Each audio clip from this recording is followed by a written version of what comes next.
Perguruan Sejati. Karya, Hulung. Jilid 20. Kurasakan agak mendingan dan ingin duduk, kata Tiong Giok sambil tersenyum. Mana ayahmu? Ayahku menjaga di mulut gua, ia khawatir ada orang jatuh ke jurang. Masakan di tempat begini bisa didatangi orang? Sejak Xiao Chujin jatuh ke sini, setiap hari ada orang yang menyelidiki tempat ini. Ayahku khawatir di antara mereka ada yang jatuh, maka setiap hari bersiap sedia di mulut gua. Apakah sewaktu ku jatuh tak sadarkan diri selama 3 hari 3 malam itu banyak orang menyelidiki jurang ini? Benar. Apakah sekarang ada yang datang? Sekarang sudah tidak ada lagi, mungkin mereka sudah pergi, kata Tian Sek. Sungguh pun begitu, ayahku masih khawatir dan tetap saja menjaga-jaga di luar. Oh, kalau begitu mereka menganggap aku sudah mati dan berlalu, kata Tiong Giok dengan perlahan. Apakah Xiao Chujin tahu orang-orang itu siapa? In Tiong Giok hanya tersenyum meringis tanpa memberikan jawaban. Ia jadi terpekur, ia memikirkan banyak soal, misalnya Pek Kiam Hong dan Tiat Xiao Gue setelah terlepas dari bahaya maut akan pergi kemana? Ciu Kong dan lain-lain akan berbuat apa setelah kehilanganku? Bagaimana ibunya dan Wan Ji yang masih di dalam hotel? Betapa kaget dan kecewa mereka, tatkala mendengar berita, aku tergelincir ke dalam jurang. Semua kejadian yang rumit ini biar bagaimana dijelaskan Tian Sek sukar mengerti, maka itu Tiong Giok diam terus walaupun ditanya lagi. Xiao Chujin sebaiknya istirahat lagi, aku mau memanggil ayah pulang, kata Tian Sek setelah melihat Tiong Giok terpekur terus. Aku tak merasa letih barang sedikit pun, sebaiknya marilah kita mengobrol, ajak Tiong Giok. Dari percakapan singkat Tiong Giok mengetahui sejak Tian Sek jatuh ke dalam jurang mendapat pelajaran silat dari Bok Tiong. Seingat ia mempunyai pelajaran dasar yang kuat selama 10 tahun. Engkau telah pandai bersilat, kenapa tak berusaha meninggalkan tempat ini? Sebenarnya aku jatuh ke sini sudah sepantasnya mati konyol, akan tetapi berkat pertolongan ayah angkatku, aku bisa hidup sampai sekarang. Maka itu aku sudah bertekad bila mana tidak bersama-sama ayah keluar dari jurang ini, lebih baik aku mati tua di sini. Itu adalah rasa baktimu kepada orang tua yang berlebih-lebihan, kenapa engkau tidak menyelidiki keadaan di sini dan berusaha mencari jalan keluar? Jurang ini mulutnya kecil, dasarnya luas, sekelilingnya adalah tebing yang buntu. Hanya gua ini yang menembus ke dalam perut gunung, di situ terdapat mata air yang jernih berupa kolam, dalamnya entah beberapa meter belum pernah dijajaki, menurut ayah kolam itu adalah sungai di dalam tanah yang berkemungkinan bisa menembus keluar. Ayah sudah pincang maka itu tak bisa menyelam, karena itu tak pernah mencobanya. Di mana kolam itu? Di dalam gua ini, lebih kurang 1 lai dari sini. Coba ajak aku ke sana, kata Tiong Giok. Nanti saja setelah Xiao Chujin baik betul baru ke sana, kata Tian Sek. Oh, luka luar ini tidak berbahaya, juga sudah baikan, kata Tiong Giok memaksa. Aku hanya ingin melihat kolam itu, siapa tahu ada kemungkinan jalan keluar dari lembah ini. Tian Sek tidak banyak bercerita lagi, diambilnya pelita dan dipayangnya Tiong Giok. Tak usah, aku bisa berjalan sendiri, kata Tiong Giok. Yang terus jalan perlahan-lahan sambil memegangi dinding gua. Di belakang gua, benar-benar terdapat sebuah terowongan yang luas, berliku-liku menembus lambung gunung. Di ujung terowongan benar-benar terdapat sebuah kolam ukuran 5 meter. Air kolam terlihat bergelora dan mengalir deras. Dalam penyelidikan pertama, Tiong Giok merebahkan diri mendengari aliran air.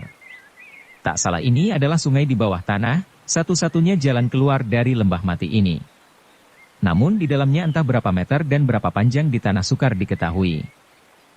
Menurut perkiraan Xiao Chujin, bisakah seorang melalui sungai ini pergi keluar? Andai kata sungai ini hanya 5 lai berada di dalam tanah, bisa saja dilalui. Tapi kalau lebih dari itu, aku tak bisa mengatakan bisa atau tidak, itu tergantung pada nasib. Nasib bagus ya bisa, nasib buruk ya mati. Waktu mereka bicara, tiba-tiba Bok Tiong datang tergesa-gesa, yang terus menegur anaknya. Waduh, kenapa engkau bawa-bawa Xiao Chujin ke sini, jatuh belum sembuh betul, kalau terjadi apa-apa siapa yang bertanggung jawab? Bok Lo Cianwei jangan gusar, aku yang mendesaknya mengantar kemari dan bukan dia. Mungkin Xiao Chujin pun tak bisa menduga sungai inilah satu-satunya jalan keluar dari lembah mati, tapi bahayanya sampai di taraf apa belum bisa kuselidiki. Kupikir setelah Xiao Chujin sembuh betul baru menyelidikinya.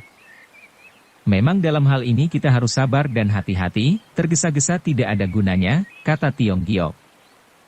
Sekembalinya ke depan gua, In Tiong Giok membaringkan diri sambil terpekur, sedangkan Bok Tiong sedang sibuk menyediakan makanan. Sungguh pun tidak ada ayam atau itik, Bok Tiong dengan pukatnya berhasil menangkap 2 ekor elang. Setelah diolah daging elang itu cukup lezat bagi mereka. Sambil makan daging elang, Tiong Giok mengerutkan kening dan mengawasi pada Bok Tiong.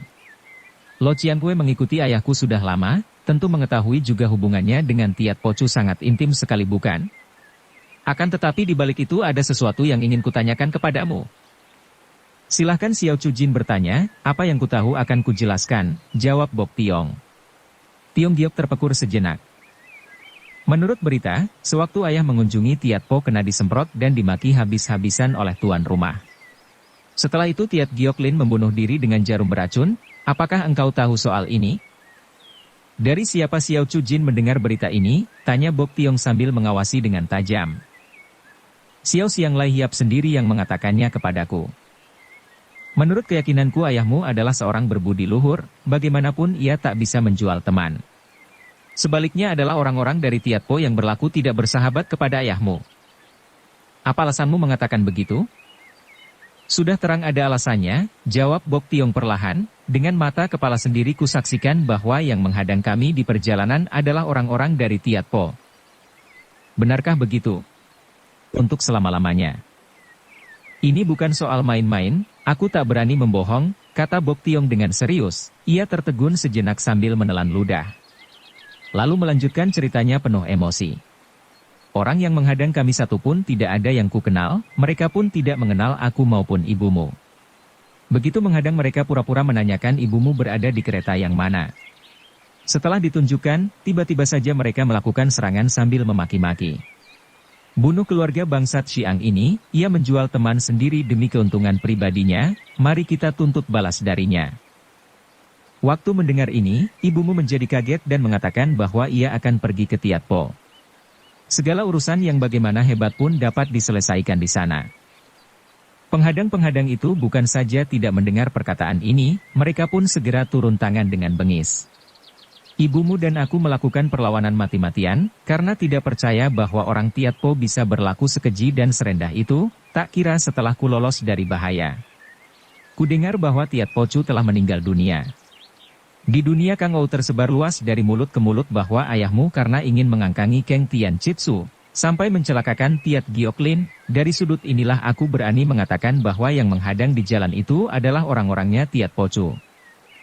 Tebakanmu itu meleset, soal yang menghadangku yakin dari Tiat Po, sebaliknya kita dan Tiat Po lah yang kena diadu domba dan dicelakakan. Semua ini siasat dari Pok Tian Pang yang sekali panah 2 burung. Pok Tian Pang? Apa itu? Tanya Bok Tiong keheranan. Tiong Giok tidak heran kalau orang tua itu tidak pernah tahu soal Pok Tian Pang, maka dengan tekun ia menjelaskan keadaan dunia persilatan selama 20 tahun belakangan ini dengan panjang lebar dan jelas. Membuat Bok Tiong manggut-manggut mendengarkan berita itu, dan mengetahui kini, apa sebenarnya Pok Tian Pang itu, jika begitu biang brengsek di dunia Kang Ou adalah Pok Tian Pang. Ya dapat dikatakan begitu, kata Tiong Giok. Jika lolos dari sini, pasti perserikatan itu akan kugempur. Sudah jangan berpikir terlalu jauh dulu, saat ini yang penting Xiao Chu Jin harus banyak istirahat dulu untuk memulihkan kesehatan dulu. Nah istirahatlah baik-baik, aku akan mencari obat-obatan lagi untukmu. Keadaan Tiong Giok kiam hari kian baikan, untuk menghilangkan kesal ia mempelajari ilmu Liap Hun Hoat dari It Piao Taisu. Dikarenakan dasar ilmunya sudah baik, ia bisa mengikuti pelajaran itu dengan baik. Waktu berlalu dengan cepat, dalam sekejap mata 10 hari telah dilalui Tiong Giok di dalam gua. Berkat perawatan Bok Tiong dan Tian Sek luka yang dideritanya telah sembuh seperti sedia kala. Kesehatan tubuhnya ini mendatangkan harapan besar baginya untuk mencari jalan keluar dari gua itu, tak heran ia menyelidiki ke setiap pelosok lembah itu, kalau-kalau ada jalan keluar lain. Sementara jalan yang dicari belum didapat, kedua pedang pusaka yang jatuh bersama-sama Liok Ji Hui dapat diketemukan. Ingin ia menggunakan ketajaman pedang itu untuk menggali dinding tebing, terus naik ke atas seperti tangga. Tapi ia menjadi kecewa, karena tebing itu tidak semuanya keras, ada bagian-bagian yang tidak padat, begitu digali tanahnya segera meluruk. Akhirnya ia tahu jalan keluar bagaimanapun harus melalui kolam di dalam gua itu. Ia pun tahu bila mana rencananya ini dibicarakan, Bok Tiong pasti akan mencegahnya. Jika tidak dibicarakan, ia membutuhkan pembantu, tanpa pembantu usahanya takkan berhasil. Setelah membulatkan tekad, dicarinya Bok Tian Sek, dan diajaknya ke tempat sunyi di luar tahu Bok Tiong. Kandungan hatinya dibicarakan pada pemuda itu. Tempo hari, waktu kuantarkan Xiao Chu Jin ke kolam itu, ayah marah betul. Maka itu dalam hal ini aku harus memberitahu dulu pada ayah. Jika ayahmu sampai tahu, apa gunanya ku bicarakan hal ini kepadamu, kata Tiong Giok. Pikirku mau mencoba keluar dari sini melalui kolam itu, sebab lain jalan tidak ada lagi. Lagi pula belum tentu berbahaya, tak perlu membuat orang tua itu cemas atau khawatir. Xiao Chu Jin tentu tahu tabiat ayahku, kata Tian Sek. Biar tidak berbahaya, asal dia tahu pasti tidak ada ampun bagi diriku. Jangan khawatir, aku bisa bertanggung jawab atas hal ini. Ayahku tak bisa berbuat apa-apa pada Xiao Chu Jin, tapi aku bagaimana? Kupikir biar bagaimana harus memberitahu dulu padanya. Tiong Giok tahu dengan membujuk tidak ada gunanya, maka dengan wajah serius ia menggertak. Engkau sebagai murid dari Tian Liong Bun, sedangkan aku sebagai ketuanya. Apa yang dikatakan seorang ketua harus kau patuhi, bila mana tidak hukumannya adalah penggal kepala. Bok Tian Sek menjadi melengak dan tidak bisa mengatakan apa-apa lagi. Sekarang kuperintahkan dirimu menyediakan rotan yang panjang, dan bawa ke tepi kolam. Soal ini tidak boleh diketahui ayahmu. Baik. Tapi kalau ayah tahu. Jangan banyak bicara lagi, lekas pergi. Bok Tian Sek tidak berani berkata apa-apa lagi, cepat ia mencari rotan dan membawanya ke dalam gua. Tiong Giok menantikan sejenak, ia celingukan ke empat penjuru. Setelah yakin Bok Tiong tidak ada di situ, cepat-cepat ia menyusul Tian Sek ke dalam gua. Sesampainya di dalam gua, dengan cepat Tiong Giok mengikat dirinya dengan rotan, ujungnya diberikan pada Tian Sek. Aku ingin mengetahui kolam ini berapa dalamnya. Jika ada bahaya aku bisa menarik 3 kali, engkau harus cepat-cepat menarik diriku. Tian Sek menganggukkan kepala. Xiao Chu Jin sebagai Chiang Bun Jin dari Tian Liong Bun, sebaiknya akulah yang turun ke dalam kolam ini. Kepandaianmu masih rendah, tak tahan lama di dalam air. Sedangkan aku sudah mempelajari ilmu dalam yang bisa menutup pernapasan agak lama, mengertikah? Kata Tiong Giok sambil menepuk-nepuk bahu pemuda itu. Diambilnya 2 pedang pusaka, lalu terjun ke tengah-tengah kolam. Arus air sangat deras, sukar untuk seseorang selam ke dalam. Tiong Giok menutup pernapasannya dan menjalankan ilmu Cian Kin Tui. Tubuhnya mulai masuk ke dalam air. 10 meter. 20 meter, akhirnya sampailah di dasar kolam itu. Arus air semakin keras, ia menempelkan dirinya di dinding kolam sambil mengawasi situasi dan keadaan di situ. Kini ia mendapat tahu bahwa kolam itu merupakan huruf X terbalik. Dan ia pun bisa membedakan bahwa air masuk dari sebelah kanan dan keluar ke arah kiri. Setelah itu kakinya menjejak dasar kolam merapung ke atas. Waktu berlalu dengan cepat, dalam sekejap mata 10 hari telah dilalui Tiong Giok di dalam gua.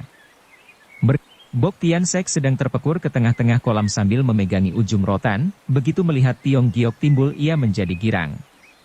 Bagaimana? Adakah jalan keluar? Ku yakin ada. Sekarang ingin ku coba lagi, tapi tidak usah memakai rotan ini. Mana boleh begitu, kalau ada bahaya bagaimana?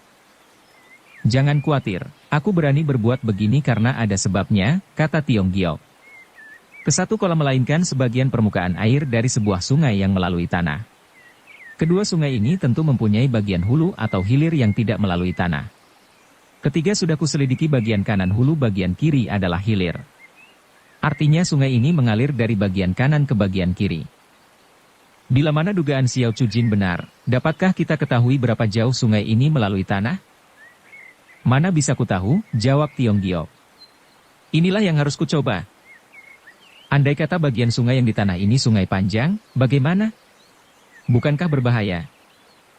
Itu terserah kepada takdir, jawab Tiong Giok. Mungkin bagian yang berada di dalam tanah ini, 1 lai panjangnya, mungkin 100 lai, pokoknya harus ku coba. Bagaimanapun aku tak bisa mengizinkan Xiao Chu Jin menempuh bahaya ini, sebelum memberitahu pada ayah. Diam terus di dalam gua ini akan mati juga, jika sampai mati karena tak berusaha aku merasa tak puas. Sebaliknya aku akan merasa puas bila mana mati karena berusaha mencari hidup.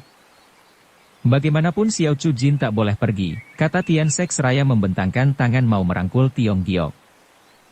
Dengan kecepatan kilat, Tiong Giok membalikkan tangan, membuat Tian Sek tertotok dan tak berdaya. Terpaksa ku totok dirimu. Ingatlah jika aku tak kembali lagi, berarti mati terbenam di dalam sungai ini. Kalian tak perlu mencoba lagi jalan ini. Sehabis berkata ia menyerahkan Tian Leong Giok Hu pada Tian Sek. Jika aku tidak kembali lagi, engkaulah yang menjadi Chiang Bun Jin dari Tian Leong Bun. Ingatlah jika di suatu hari engkau bisa keluar dari lembah ini, datanglah ke Chiu Ching San dan untuk menerima jabatan Chiang Bun Jin secara resmi. Tian Sek tidak dapat bergerak, tapi apa yang dibicarakan Tiong Giok terdengar jelas olehnya. Ia menjadi sedih, air matanya membasahi pipi. Tak usah bersedih hati. Kehidupan dasarnya adalah penderitaan. Lambat atau cepat aku akan mati dan berpisah dengan dunia fana ini. Bila mana belum takdirnya mati, bahaya yang bagaimanapun hebatnya bisa dilalui dengan selamat. Buktinya, aku terjatuh dari atas bukit itu dengan ayah angkatmu, maupun engkau sendiri, tapi sampai sekarang masih tetap hidup, karena belum takdirnya mati. Sekarang akan kuterjang bahaya ini bila mana belum takdirnya mati, tetap akan selamat. Totokan ini akan punah sendiri selang 1 jam, ingatlah pesanku tadi, kata Tiong Giok yang segera terjun ke dalam air. Arus air yang keras, tanpa mengeluarkan tenaga lagi, tubuhnya terhanyut cepat di dalam terowongan sungai. Dengan memasang mata, ia melewati beberapa tikungan berbahaya. Kepandaiannya telah tinggi, ia bisa menggunakan ilmu dalam menyimpan pernapasan, sehingga bisa bertahan berjam-jam di dalam air. Arus air yang keras, dalam beberapa menit telah menghanyutkan dirinya beberapa ratus meter jauhnya dari gua tadi. Ia tetap menggunakan kekuatan air membiarkan dirinya hanyut. Tapi setelah beberapa menit lagi berlalu, arus air menjadi kendor. Terowongan tidak penuh berisi air seperti semula. Ia jadi girang, karena memudahkan baginya bernapas. Kini ia berenang dan berenang untuk keluar dari terowongan itu, hatinya menjadi girang, karena tak lama kemudian bisa melihat sinar terang masuk ke dalam terowongan. Ia tahu jalan hidup sudah terbentang di depan mata. Dengan cepat ia menggerakkan kaki tangannya agar cepat-cepat sampai di luar, akan tetapi sebelum ia sampai di luar tampak berkelebatan sesosok bayangan masuk ke dalam terowongan. Ia menjadi kaget, sebelum sempat berbuat apa-apa, tubuhnya telah tertangkap. Bayangan itu memiliki kepandaian luar biasa di dalam air, tenaganya luar biasa. Tiong Giok dibuatnya tak berdaya, dan mandah saja dikempit dan dibawa keluar. Dapat! Dapat, teriak yang mengempit Tiong Giok itu sekeluarnya dari dalam terowongan. Tiong Giok menjadi girang, karena bisa melihat jelas, orang yang mengempit dirinya itu adalah To Agu si tolol itu. Di mulut terowongan tampak Yao Qianchi dan Ciu Kong. Begitu mereka melihat Tiong Giok, segera memberi hormat sambil memanggil, Xiao Chu Jin, dengan suara parau. Sedangkan mata mereka tergenang air dan berkaca-kaca bahwa girangnya. Katanya ingin betul bertemu dengan Xiao Chu Jin, dan menyuruhku masuk ke dalam gua air untuk mencarinya, kini sudah bertemu kenapa berlagak sedih, kata To Agu. Mendengar ini Tiong Giok tersenyum juga, cepat ia membalas hormat kedua orang tua itu sambil berkata. Apa yang diucapkan To Agu adalah benar, pertemuan ini sangat menggirangkan bukan, untuk apa bersedih. Waktu Xiao Chu Jin jatuh ke dalam jurang, kami tidak berdaya memberikan pertolongan. Untung Tuhan Maha Adil, melindungi Xiao Chu Jin dari bahaya maut. Bila mana tidak, rasa sesal kami ini bisa terbawa mati. Sudahlah, kata Tiong Giok. Kalian kenapa bisa berada di sini? Biarpun Xiao Chu Jin sudah jatuh, kami masih tetap bertekad untuk menemukan, maka itu dalam beberapa hari. Kami menyelidiki keadaan di sekitar ini, menjadi curiga, maka itu kusuruh To Agu menyelidikinya. Tak kira begitu dicoba, berhasil menemukan Xiao Chu Jin. Tiong Giok menuturkan dengan ringkas keadaan dirinya sehabis jatuh dari atas bukit itu. Bagaimana keadaan Wanji dan ibuku? Tanya Tiong Giok. Tak perlu khawatir, mereka meneruskan perjalanan ke Kiu Yang Xia di bawah perlindungan Pek Kiam Hong dan Tiat Xiao Bue, jawab Ciu Kong. Oh, Pek Kiam Hong dan Tiat Xiao Bue, mau mereka ke sana? Karena pertolongan dari Xiao Chu Jin, Pek Kiam Hong memohon sendiri untuk mengantarkan ibumu ke sana, kami tak bisa mencegah dan membiarkannya pergi. Sedangkan kami terus berada di sekitar sini, untuk mencari jalan menemui Xiao Chujin, kata Yao Qianqi. Apakah Wan Ji dan Cheng Cheng turut juga ke sana? Ini. Ya mereka turut juga ke sana, kata Ciu Kong agak gugup. Xiao Chujin. Kata Toagu yang terus membungkam lagi, karena disela Yao Qianqi. Toagu, Xiao Chujin tentu masih letih sekali, lekaslah ambil arak dan makanan, bawa ke sini. Toagu kepaksa tak bisa melanjutkan pertanyaan, cepat ia pergi menjalankan perintah Yao Qianqi. Tiong Giok bukan manusia bodoh, ia kenal betul sifat polos dari Toagu, maka sambil tersenyum ia berkata, ada apa sih yang dirahasiakan kepadaku? Xiao Chujin jangan berkata begitu, sedikit pun tidak ada yang kamu rahasiakan, kata Yao Qianqi. Memang kuharapkan demikian adanya, tapi kenapa Yao Lo Chiampui mencegah apa yang hendak diucapkan Toagu?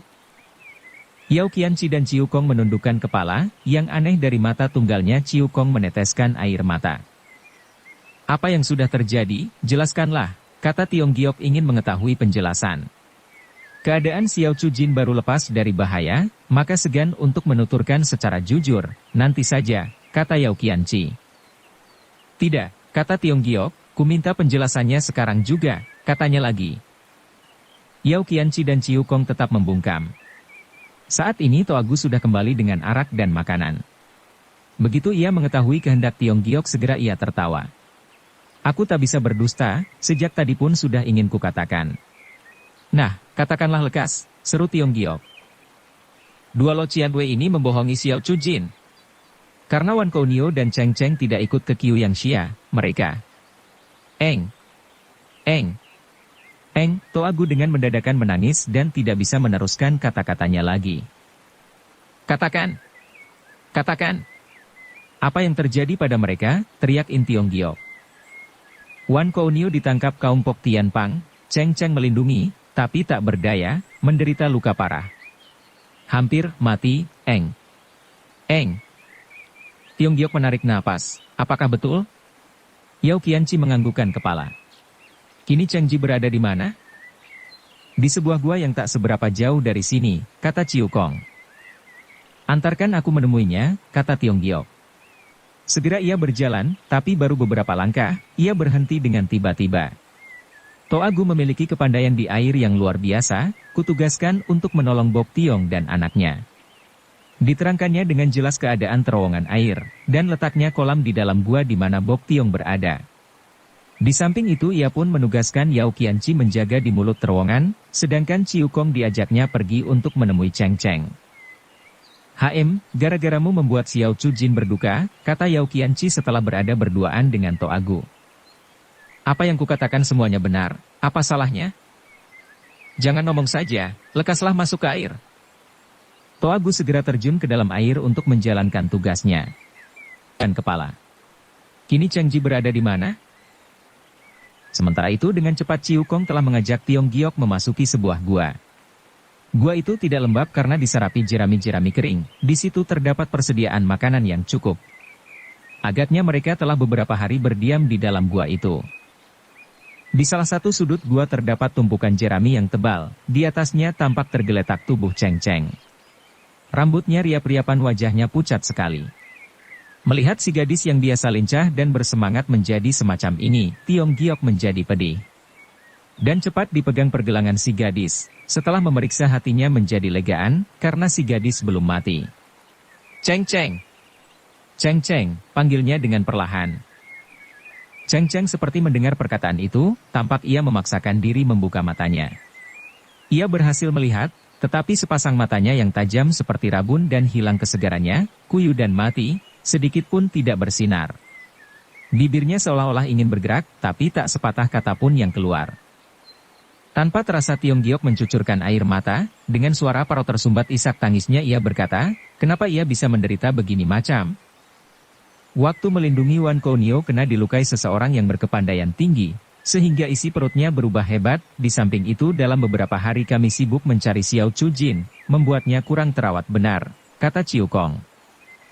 Cheng Cheng memiliki kepandaian yang amat tinggi, jarang orang di Pok Tianpang yang bisa menandingi kepandaiannya. Aneh, siapa yang bisa melukainya begini macam?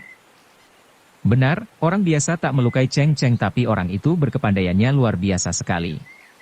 Kekuatanku berdua Yao Qianqi baru bisa mengimbanginya, maka tak heran Cheng Cheng kena dilukai macam begini. Iya, siapa orang itu? Kami tidak mengenalnya, kata Ciu Kong. Tapi Wan Kounio memanggilnya Lo Chuchong, mukanya tertutup kain cagar, sehingga tak terlihat wajah aslinya.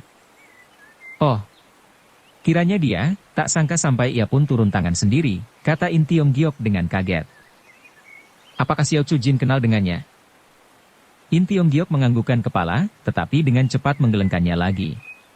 Aku hanya mengetahui orang itu sebagai pemimpin tertinggi kaum Pok Tian Pang, biasa dipanggil Lo Chuchong, seorang misterius yang berbahaya sekali. Aku pernah melihat bayangannya sekali tapi belum pernah melihat parasnya. Lo Chuchong kepandaiannya tinggi sekali, dengan mudah ia menciduk Wan Kounio. Cheng Cheng segera memberi pertolongan, tapi hanya sekali kebut, budak ini menderita luka parah. Yao Qianqi bersamaku segera menyerang, ia memberi tangkisan keras, kami dibikin mundur 2 langkah, pada detik itulah Wan Kounio kena dibawa lari. Bila mana hal ini terjadinya? Yakni waktu Xiao Chujin pergi mencari Liok Jihui, mereka datang menyerang. Untung kami keburu sampai dan berhasil menyelamatkan ibumu dan Tio Mah. Maka dikarenakan halangan itu, kedatangan agak terlambat dan tak berhasil menolong Xiao Chujin.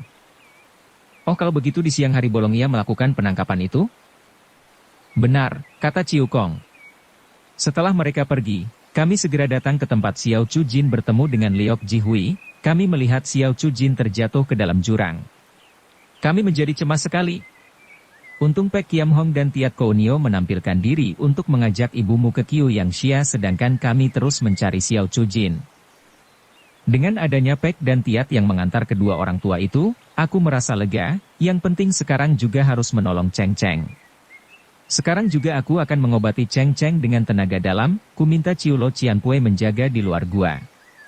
Setelah Cheng Cheng sembuh, kita harus pergi ke markas Pok Tian Pang untuk menolong Wan Ji. Xiao Chujin baru sembuh dari sakit, mana boleh sembarang menghamburkan tenaga sejati. Dalam hal ini biarlah aku dan Yao Qianqi yang mengerjakan. Pokoknya ku minta Ciu Lo Cianpue menurut apa yang kukatakan, janganlah untuk budak ini sampai merusak dirimu. Jangan khawatir, paling lama 2 hari 2 malam, ku jalankan pengobatan ini. Ku minta Ciu Lo Cianpue menunggu di depan gua, bila mana Yao Lo Cianpue telah kembali, suruhlah mereka menantikan di depan. Lekaslah. Ciu Kong tidak bisa membangkang lagi, dengan sedih ia menuju keluar. 24 jam terhitung 1 hari 1 malam. Keadaan di dalam maupun di luar gua begitu sunyi sekali. Seolah-olah tidak ada kehidupan di dalam kesunyian yang mencekam perasaan itu. Sinar surya perlahan-lahan bergeser terus, begitu lama dan menyebalkan. Akhirnya sampailah di senja hari kedua. Tiong Giok belum pula selesaikan melakukan pengobatan. Sedangkan Yao Qianqi di saat inilah baru terlihat muncul bersama Toagu, Bok Tiong dan Bok Tian Sek. Ciu Kong segera menyambut kedatangan mereka dan menceritakan pula apa yang dikerjakan Tiong Giok. Xiao Chujin baru sembuh dari lukanya, dan baru pula keluar dari tempat bahaya, kenapa Ciu Heng tidak mencegahnya? Yao Qianqi menyesali kawannya. Sudah kucegah, tapi tabiatnya yang kukuh membuatku tak berdaya. Kejadian ini sebenarnya tidak patut Xiao Chujin mengetahuinya, sekarang, tapi gara-gara Toagu yang tolol dan goblok ini membuat urusan berengsek. Gerendeng Yao Qianqi. Wajah Toagu menjadi merah matang, ia menundukkan kepala tanpa mengucapkan sepatah kata pun. Kejadian ini sudah begini maunya, tak perlu saling menyesalkan, yang penting, kita harus menjaga keselamatan Xiao Chujin, kata Bok Tiong. Benar, kata Ciu Kong. Sewaktu menjalankan pengobatan dengan ilmu dalam Xiao Chujin tidak boleh terganggu oleh apapun. Maka itu kita harus melakukan penjagaan yang ketat. 2 anak muda ini kita tempatkan di luar, sedangkan kita menjaga di sini. Dengar tidak, tanya Yao Qianqi pada Toagu. Berlakulah hati-hati, kalau ada bahaya lekas beri laporan. Mengerti, jawab Toagu singkat. Tapi jangan sembarangan membuka mulut sebab suaramu itu bisa membuat Xiao Chujin celaka. Bok Tiong mengulapkan tangan kepada anaknya, ikutlah dengannya, dan berhati-hatilah. Tian Sek menganggukkan kepala, terus membuntuti Toagu dari belakang. Dalam sekejap mereka telah sampai di suatu tempat yang tinggi, sejauh 100 meter dari gua. Toagu masih mendongkol, begitu melihat Tian Sek menghampiri dirinya segera menggebahnya, "Jangan dekatku, aku lagi sial. Nanti dirimu ke bawah-bawah." Tempat ini adalah yang paling cocok untuk berjaga, dari sini bisa melihat keadaan sekeliling bukan, kata Tian Sek. Lagi pula berjaga-jaga seorang diri sangat sepi, maka apa salahnya sebagai sute menemani orang Suheng? Hah? Aku Suheng. Tapi engkau tidak tahu, sejak aku masuk sebagai anggota Tian Liong Bun, diajari apa oleh Yaoloya itu? Tentu ilmu yang tinggi-tinggi. Engkau salah. Ia hanya pandai memaki-makiku, goblok tolol. Belajar cara begini biar 100 tahun tidak ada hasilnya. Kenapa bisa begitu? Sebab ia menganggapku goblok sekali dan memberikan pelajaran tidur. Tidur. Ya, tidur. Pikirlah apa gunanya belajar tidur, kata Toagu dengan gemas. Sekarang baru ku tahu, ia khawatir terkalahkan olehku, baru berbuat begini macam, betul tidak? Yang ku tahu seorang guru mengharapkan muridnya pandai, maka dugaanmu itu salah besar. Rupanya engkau tak percaya, kata Toagu. Baiklah ku jelaskan pelajaran tidur itu kepadamu Tian Sek, tiduran di atas sebuah batu lalu mengatakan cara-caranya yang didapat dari Yao Qian Chi pada Tian Sek. Tian Sek menurut saja apa yang diajari Toagu. Ia menjadi kaget, karena setelah menjalankan ilmu ajaran Toagu, peredaran darah maupun napas menjadi lambat dan kendur. Tak selang lama sekujur badannya menjadi lemas, rasa kantuk pun menyerang dengan hebatnya. Sungguh pun begitu terasa pula badan menjadi nyaman sekali. Bagaimana rasanya? Mengantuk dan ingin tidur bukan? Pikirlah ilmu macam ini apa gunanya? Keadaan Tian Sek sedang berada di alam tiada aku, apa yang diucapkan Toagu sedikit pun tidak terdengar. Membuat si tolol tersenyum-senyum, hahaha budak ini berbakat sekali, begitu diajari lantas pulas. Pelajaran macam ini cocok baginya, tapi tidak untukku. Pada saat inilah telinganya mendengar suara orang berkata, "Anak tolol, apakah engkau tidak tahu inilah pelajaran Hoan Po Poi Kui Chin untuk melatih ilmu dalam dari Tian Liong Bun yang terkenal lihai? Bukan ilmu tidur seperti yang kau katakan." Toagu segera berpaling. Di bawah sinar rembulan yang redup, ia melihat sesosok tubuh kurus.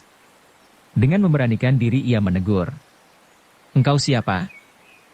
Si tubuh kurus itu menghampiri, lalu tersenyum kepadanya.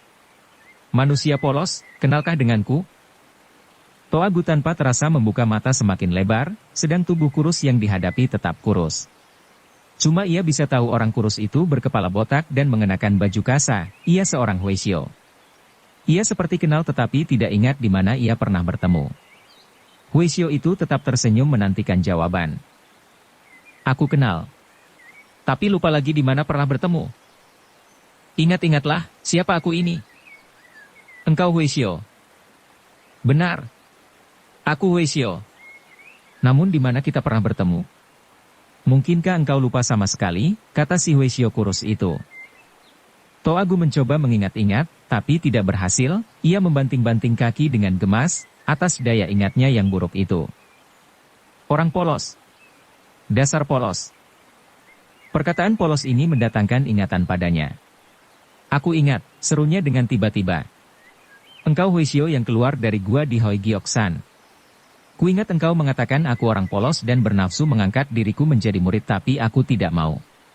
Betul tidak?" "Bagus. Nyatanya kau masih ingat kepadaku, ya akulah It Piao." "Benar. Engkau It Piao," kata Toagu. "Waktu itu seberlalunya engkau Xiao Chu Jin mengatakan engkau adalah seorang aneh berkepandaian tinggi, aku dikatakan tolol tidak mau diangkat murid. Hahaha, tak kira sekarang aku bertemu lagi denganmu. Aku kebetulan sedang lewat di sini," kata It Piao, "aku mendengar suaramu dan melihat bagaimana caranya engkau memberikan pelajaran, tidur, kepada kawanmu. Hahaha, engkau harus tahu ini pelajaran sejati dari Tian Liong Bun tahu? Mana Ciang Bun Jinmu?" Ada. Baikkah?" "Baik. Baik. Sangat baik." Tidak, sedikit pun tidak baik. Kami sedang sial berulang-ulang mendapat kenahasan, kini engkau datang, kuras tepat betul. Tentu engkau bisa membantu Xiao Chu Jin kami, karena engkau lihai bukan? Apa yang terjadi atas diri In Xiao Hiap?" "Xiao Chu Jin baik-baik, yang mendapat kecelakaan adalah Cheng Cheng. Sebenarnya Xiao Chu Jin pun pernah celaka tapi sudah selamat. Beritakanlah yang baik, aku bingung mendengar keteranganmu yang berbelit-belit macam itu. Aku orang bodoh maka tak bisa bercerita dengan baik. Beginilah, tunggu di sini kupanggilkan Yao dan Ciu Lo Yacu, mereka pasti dapat menjelaskan dengan terang dan membuatmu puas. Siapa itu Yao dan Ciu Lo Yacu? Haha, masakan engkau lupa? Mereka pernah engkau robohkan dengan ilmu gaibmu di Hoi Gioksan. Oh kiranya mereka, di mana sekarang mereka berada? Tuh di sana, tidak seberapa jauh. Ajaklah aku ke sana menemui mereka. Tidak mau. Xiao Chu Jin tidak bisa menerima tamu, kedatanganmu ke sini harus kuberitahu dulu pada mereka, kalau datang-datang bertemu dengan mereka, aku bisa dicaci maki. Lekaslah beritahu mereka, akan kutunggu di sini. Toagu segera berlalu, tapi cepat-cepat balik lagi. Ia adalah suteku, jika ia bangun. Katanya sambil menunjuk pada Tian Sek di atas batu. Jangan khawatir, aku telah membantunya pulas benar-benar, dalam waktu sekejap ia tak mungkin bangun, pergilah lekas. Kalau begitu gantikan aku jaga sebentar, jangan lupa bila mana ada orang yang mencurigakan jangan ribut-ribut, harus cepat-cepat memberi laporan kepadaku. Ya aku mengerti, lekaslah, aku tak mempunyai banyak waktu nongkrong terus di sini. Dengan cepat Toagu telah sampai di depan gua, ia melihat Yao dan Ciu sedang bersila di depan gua sedangkan Bok Tiong yang berkepandaian agak rendah berada di sebelah dalam gua. Begitu mereka melihat Toagu datang, menjadi kaget tak keruan, dan cepat-cepat bangun dari tempat silanya. Ada apa membuatmu tergesa-gesa? Tanya Yao Qianxi. Lo Yacu lekas ke sini, ada orang. Siapa yang datang? Ada berapa orang? Hanya seorang Hueshio, ia bergelar It. Pi Hueshio. It Pi Hueshio, apakah Yao Heng kenal dengannya? Tanya Ciu Kong. Tidak, jawab Yao Qianxi. Sungguh pun Lo Yacu tidak kenal namanya tapi pernah bertemu dengannya, bahkan pernah pula dirugikan. Siapa sebenarnya Hueshio itu? Yao Qianxi menegasi dengan kaget. Hai. Masakan daya ingat Lo Yacu lebih payah dariku. Hueshio yang di Hoi Gioksan itu. Yang membuat Lo Yacu tidur pulas, ingat tidak? Apakah yang kau maksud itu salah satu jago dari Kong Bon Sam Kiat yang bernama IT Piao Taisu? Tanya Yao Qianxi. Benar dia. Kenapa kau katakan It Pi? Membingungkan orang saja, kata Yao Qianxi. It Piao Taisu seorang manusia aneh yang memiliki kepandaian tinggi, bagaimanapun kita harus menyambutnya dengan baik. Tapi tugas kita menjaga Xiao Chu Jin belum selesai, sebaiknya engkau saja Toagu yang mengundang dia kemari, kata Ciu Kong. Sabar dulu, seru Yao Qianxi. Apalagi, tanya Ciu Kong. Bagaimanapun kita tidak bisa meraba kandungan hati seseorang, sebaiknya kita tanyakan dulu apa maksudnya datang kemari, kata Yao Qianxi. Kalau begitu jagalah baik di sini, aku pergi menemuinya, kata Ciu Kong. Bukan kata pikiranku sempit, tapi dalam keadaan begini mau tak mau harus bercuriga. Kuharap sebelum Ciu Heng mengetahui maksud kedatangannya yang sebenarnya, berlaku hati-hatilah. Aku mengerti, kata Ciu Kong. Yang terus mengajak Toagu menemui It Piao Taisu. Sesampainya di sana mereka melihat It Piao sedang bersila di samping Tian Sek yang masih tidur di atas batu. Ciu Kong menghentikan kaki dalam jarak 10 meter dari tempat It Piao. Yang rendah Ciu Kong memberi hormat kepada Taisu, katanya sambil merangkapkan tangan memberi hormat. Dengan tersenyum It Piao membuka mata lalu berkata, bagaimana keadaan si Chu, baik-baik sajakah? Begitu pandangan Ciu Kong beradu dengan sinar mata It Piao, ia menjadi kaget, cepat-cepat menundukkan kepala dan berkata, atas sikap kami yang ceroboh sewaktu di Hoi Gioksan, harap Taisu maafkan. Haha itu soal lama. Lagi pula yang salah adalah Lona sendiri, si Chu tak perlu berkata begitu. Kini si Chu berdiri begitu jauh dariku, apakah masih khawatir pada diriku? Apakah masih mengingat terus kejadian di Hoi Gioksan? Taisu jangan berkata begitu, aku bukan manusia yang berpikiran cupet. Oh kalau begitu baiklah, mari duduk dekatku. Ciu Kong segera menghampiri.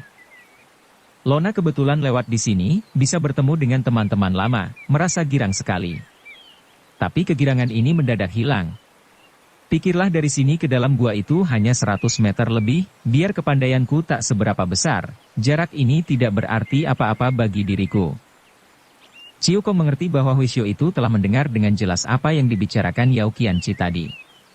Ia menjadi jengah sendiri. Taisu kalau sudah tahu apa yang kami bicarakan tadi adalah baik. Kenapa kami bisa berlaku curiga? Semua ini demi keselamatan Xiao Chujin kami. Atas ini kami mohon maaf kepadamu. It Piao tersenyum-senyum.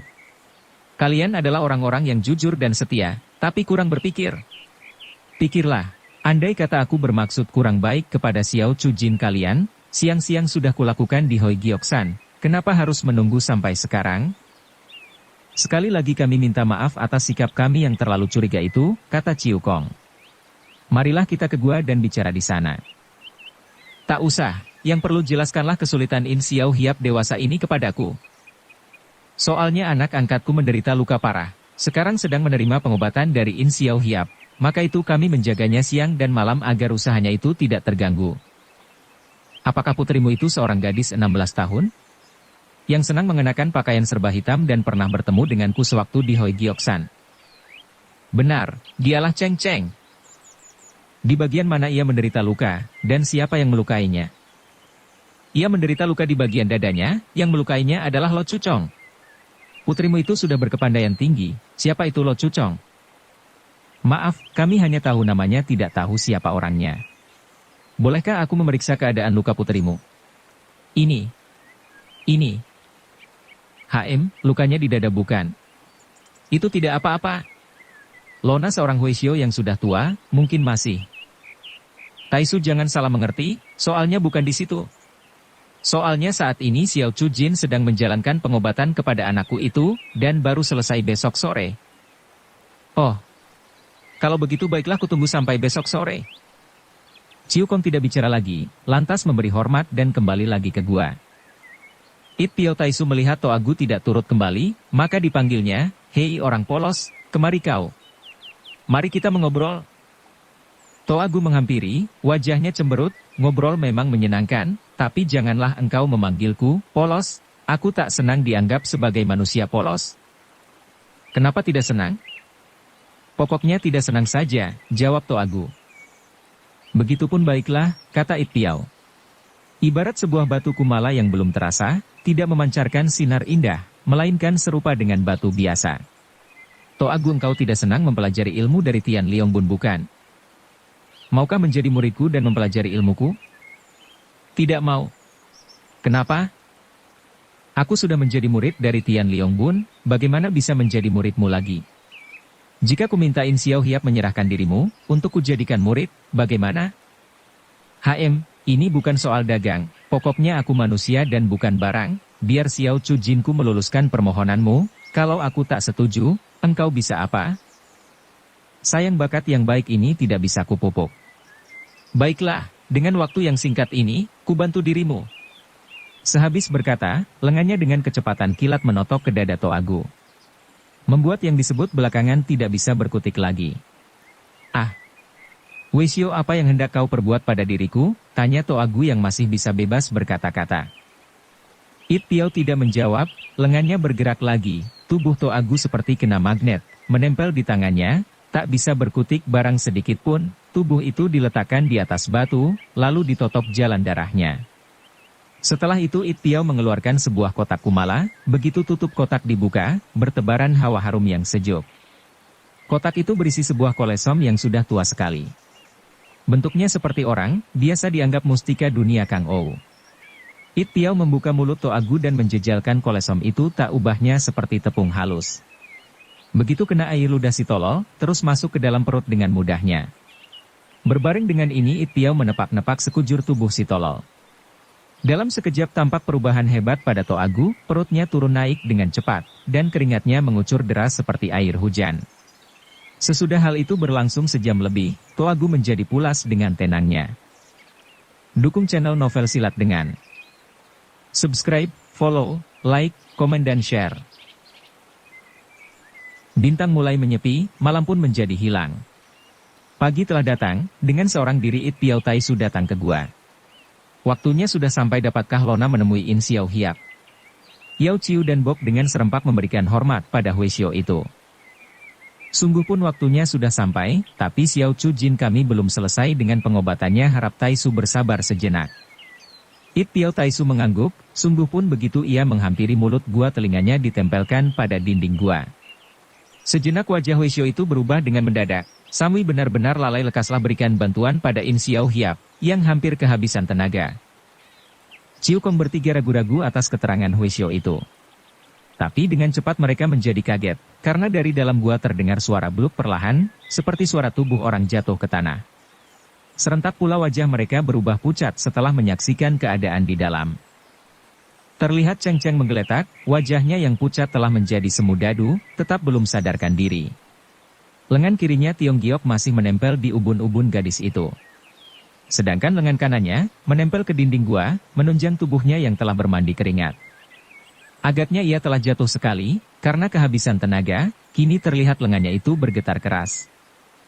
Ciu Kong dan Yao Qianchi dengan cepat mengeluarkan sebuah lengannya, menunjang pinggang Tiong Giok sambil menyalurkan tenaga dalamnya.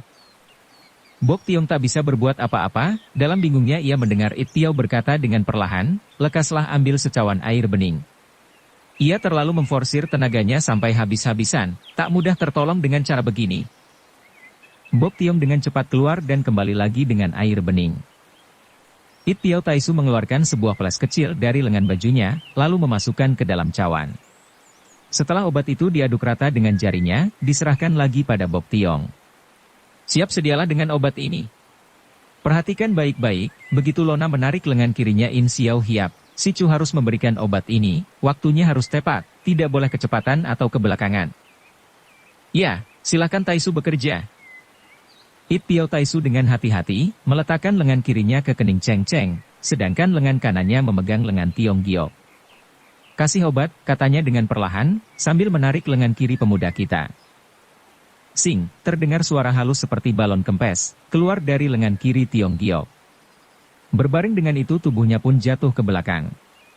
Bok Tiong dengan tangkas membuka mulut si pemuda dan mencekoki obat dalam waktu yang bersamaan dengan perintah It Piao Taisu. Sambil menarik napas panjang It Piao mengeluarkan lagi 2 pil, satu dimasukkan ke mulut Tiong Giok, sebutir lagi ke mulut Cheng Cheng. Untung aku kembali ke Tibet dan membawa obat-obatan ini, bila mana tidak entah bagaimana jadinya dengan In Xiao Hiap dan Cheng Cheng ini. Atas pertolongan ini, aku si budak tua mengucapkan banyak terima kasih kepada Taisu, kata Bok Tiong. Buddha, apakah engkau pegawai dari keluarga In Xiao Hiap? Ya, aku Bok Tiong, pegawai dari keluarga In Xiao Hiap. Itu pemuda Shibok yang berada di luar pernah apa dengan si Chu? Ia adalah anak angkatku, berkata sampai di sini, tiba-tiba Bok Tiong ingat bahwa anaknya itu dan Toagu bersama-sama Huishio ini di luar gua, kenapa sampai saat ini tidak kelihatan mata kepalanya. Berpikir sampai di sini cepat ia memberi hormat. Silahkan Taisu istirahat sejenak, aku keluar. Silahkan, kata It Piao. In Tiong Giok belum sadar, ia masih dibantu terus oleh Yao Qianchi dan Ciu Kong, sedangkan Cheng Cheng seperti tidur pulas. Perlahan-lahan It Piao mendekati lengannya, terlihat menyingkap baju si gadis. Sepasang buah dada yang begitu indah berada di depan matanya, ia memeriksa dengan seksama. Tampaklah sebuah telapak tangan yang berwarna merah tertanda yang berada di kulit si gadis itu. Melihat ini It Piao menjadi kaget sekali. Hiat Ciu Ing, telapak tangan darah. Kiranya dia. Suaranya pun bergetar penuh kecemasan. Dan cepat ia mengeluarkan jerijinya dan menggoreskan ke dinding gua. Setelah itu ia pun berlalu tanpa pamit lagi. Waktu Bok Tiong kembali ke dalam gua, bayangan It Piao sudah tiada lagi. Pada saat inilah Cheng Cheng mendusin dari tidurnya, begitu ia melek dan melihat bajunya yang tersingsing dan lalu bangun merapikan pakaiannya. Nona, apakah engkau melihat kemana perginya Huishio itu? Aku tak peduli dengan Huishio itu, tapi ingin kutanya, engkau manusia macam apa tua-tua tidak tahu diri? Kenapa Nona bertanya begitu? Aku salah apa? Pura-pura gila. Nih rasakan dulu hajaranku, seru Cheng Cheng yang terus menggerakkan tangan. Serangannya begitu cepat sekali, sebelum Bok Tiong bisa berbuat apa-apa, lengannya telah dipelintir. Nona apa-apa? Aduh, teriak Bok Tiong. Kuhabiskan kau tua bangka tidak tahu diri, yang berani mengganggu perempuan baik-baik. Bok Tiong tidak bisa berbuat apa-apa, nampaknya ia akan celaka di tangan Cheng Cheng yang sedang marah itu. Cheng Cheng, jangan sembrono, lepaskan dia. Tiba-tiba terdengar suara halus memberikan pertolongan pada Bok Tiong. Tampak Yao Qianqi dengan mandi keringat telah bangun dan mencegah Cheng Cheng mencelakakan Bok Tiong. Menyusul terlihat In Tiong Giok dan Ciu Kong sudah bangun juga dengan mandi keringat pula seperti Yao Qianqi. Tampaknya mereka letih sekali dan lemas. Cheng Cheng melepaskan Bok Tiong dan menubruk kepada Tiong Giok. Xiao Chujin, tidakkah aku sedang bermimpi? Tiong Giok membiarkan dirinya dipeluk si gadis, karena ia bisa memaklumi kegirangan gadis itu. Dengan tersenyum diusap-usap rambut gadis itu. Inilah kenyataan bukan impian. Hei budak tolol, lekas haturkan terima kasih kepada Xiao Chujin, ialah yang menolong jiwamu dari kematian, bentak Ciu Kong. Si gadis menekuk lutut, tapi cepat-cepat dibanguni Tiong Giok. Mereka ini saling tatap, penuh girang dan terharu. Akulah yang harus berterima kasih kepadamu, untuk menolong Wan Ji engkau menderita begini macam. Cheng Cheng segera menjawab. Xiao Chujin jangan gusar, karena kepandaianku yang rendah ini, tak mampu melindungi Wan Kounio. Engkau telah berusaha mati-matian, tapi mau dikata apa kalau takdir maunya begitu, hibur Tiong Giok. Ia berpaling pada Bok Tiong yang masih kesakitan dan mengurut-urut lengannya, bekas dipelintir Cheng Cheng. Apa yang terjadi barusan? Kenapa engkau menyerang Bok Lo Cianpui? Cheng Cheng menundukkan kepala dan menjawab dengan perlahan. Aku tak kenal dengannya. Tapi, ia berani membuka bajuku. Mendengar ini Yao Ciu dan In Tiong Giok menjadi kaget, mereka dengan tajam memandang Bok Tiong seorang. Kasihan orang tua ini, ia menjadi bingung mendapat tuduhan semacam ini. Muka tuanya menjadi matang biru, lengannya segera digoyang-goyangkan. Pikirlah aku sudah setua ini, mana bisa berlaku semacam ini. Aku baru kembali dari luar dan datang mencari It Piao Taisu kemari, Wei Xiao tidak kutemui, sebaliknya membuat Ciu Kounio bangun, tahu-tahu aku diserangnya. Hahaha, Ciu Kong tertawa geli, karena ia ingat bahwa Wei Xiao itu pernah mengatakan mau melihat tempat luka Cheng Cheng. Dan tentu hal ini dilakukan, sedangkan Bok Tiong yang tidak tahu apa-apa ketiban sial membuatnya tertawa terpingkal-pingkal. Yang lain menjadi heran, dan terus memandang jago tua bermata satu itu dengan tanda tanya. Apa yang ayah tertawakan? Tanya Cheng Cheng. Aku tertawakan kesialan dari Bok Heng, jawab Ciu Kong sambil menjelaskan kandungan hatinya. Kini kemana perginya Wei Xiao itu? Tanya Cheng Cheng. Entahlah, kata Bok Tiong. Bukan saja ia membuka bajumu, Toa Gu dan Tian Sek pun dibikin tidur, sehingga belum pernah mendusin sampai sekarang. Kapan dia datang kemari? Tanya Tiong Giok. Ciu Kong segera menuturkan kedatangan Wei Xiao itu dengan jelas. It Piao Taisu seorang bulim yang luar biasa, pasti tindak tanduknya takkan bisa merugikan Toa Gu maupun Tian Sek. Dan ia pun segera pergi setelah memeriksa luka Cheng Cheng. Tiong Giok berhenti bicara dan terus menunjuk ke dinding gua. Bukankah itu tulisannya?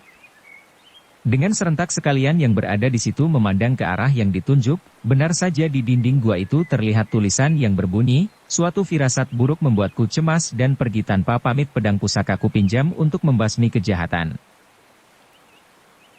Bersambung ke jilid 21. Dukung kami dengan subscribe, follow, like, komen dan share.